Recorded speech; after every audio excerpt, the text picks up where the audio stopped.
त्यावेळेस कोणाकोणाचं असं होते की आपण आपल्या बाळाला जेव्हा तो चुकी करतो तेव्हा मारतो, खूप ओरडतो, खूप चिडतो आणि तो कधी कधी रडून झोपी जातो.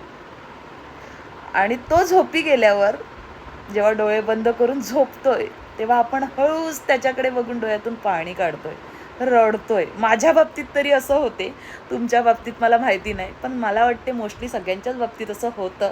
कारण आईचं काळीज हे आईचं काळीज असतं. आणि जेव्हा तो झोपतो ना तेव्हा असं स्वतःच आपण रडतो की यार मारलं, ओरडलं.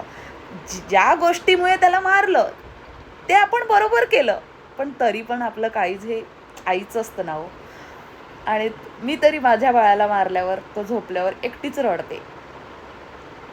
कारण आपण म्हणतात ना आई होणं एक खूप मोठं भाग्य लागतं की आपण आपल्या बाळाला 9 महिने 9 तास 9 मिनिट 9 सेकंद आपल्या पोटात वाढवलेलं असतं ना. ज्या काय आपल्याला वेदना होतात आणि ती किंमत आपल्याला तेव्हा कळतं की यार आई होणं का गरजेचं असतं. आणि आई होणं खरंच खूप गरजेचं असतं, कारण त्या बाळामुळे आपल्याला एक मातृत्व मिळतं.